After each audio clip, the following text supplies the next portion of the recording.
Alors, la poésie est très importante pour moi. C'est le pouvoir des mots. Et on en parlait aujourd'hui avec quelqu'un. Il y a très longtemps, la poésie était très élaborée, tout comme la musique classique. Mais aujourd'hui, la poésie est démocratique.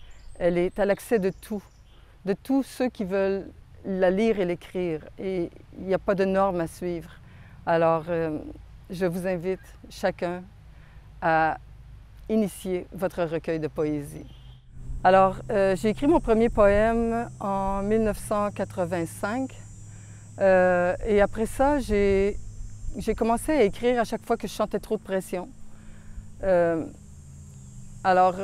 Mes poèmes sont vraiment très personnels. Ils représentent des expériences que je vis, des expériences de vie. Alors, c'est le prélude aux mémoires que je suis en train d'écrire en ce moment, mais c'est la clé qui m'a permis d'ouvrir la porte où je gardais toutes mes douleurs pour pouvoir survivre. La mer, tu es la mer de cette terre, océane de vie. Je suis le fruit de ton imagination et de ta passion. Tu es la mer des poissons qui boivent nos poisons au goût amer. Tu es la mer qui me fait rêver, hypnotiser quand je suis désespérée. Je vais lire un poème qui est dédié à ma fille Fabiola qui arrive de France le 1er août. Alors Fabiola, c'est ma 7e fille. Elle vit à Paris. Elle a fait ses études là-bas. Maintenant, elle travaille pour une designer, Céline, qui est très célèbre à Paris et en Europe. Elle a eu une promotion à 25 ans, alors qu'on n'a jamais de promotion avant 30 ans en France. Et à cause du confinement, elle fait la job de 3 personnes, donc elle se promène. Ils vont faire les défilés de mode virtuels, donc elle se promène partout à travers la France avec l'équipe de tournage pour faire les défilés de mode. Alors, ça lui donne l'occasion de visiter la France, mais elle travaille vraiment très, très fort. Elle est complètement exténuée. Elle arrive ici pour 1 mois et demi. Alors, pour mes 60 ans, elle m'a payé un voyage à Paris. Alors, quand je suis revenue dans l'avion, j'ai composé ce poème. Fabiola. Elle est magique, comme la musique.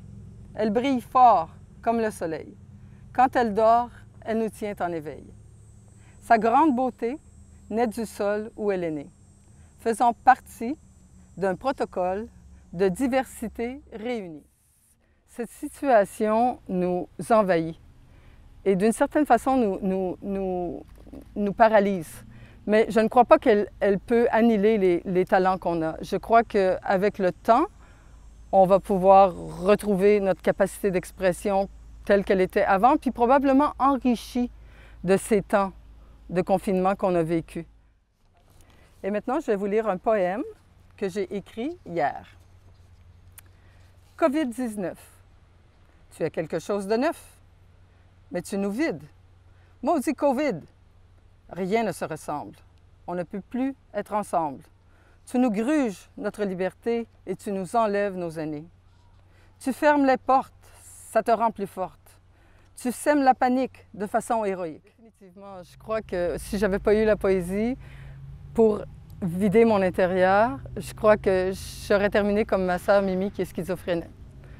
Alors, parce qu'à un moment donné, je lui ai demandé à ma sœur Mimi qui est schizophrène, qui s'est jetée en face du métro 3 fois et en bas d'un 2e étage, qui a perdu une jambe. Je lui ai demandé qu'est-ce qui se passe. Quand j'ai retrouvé son fils, elle a perdu contact avec la réalité pendant 2 semaines. Puis quand je lui ai dit « Qu'est-ce qui s'est passé, Mimi? J'ai retrouvé ton fils et tu as perdu le contact avec la réalité. » Et elle m'a regardée, elle m'a dit « Je tricote mes rêves. » Je me suis rendu compte que les schizophrènes, c'est quand la réalité est rendue trop douloureuse, ils tricotent une réalité alternative avec leur imagination pour échapper à cette douleur. La vie de Margotella. Vous me voyez tous et je semble parfaite. Mais ce qui me pousse, je l'ai en tête.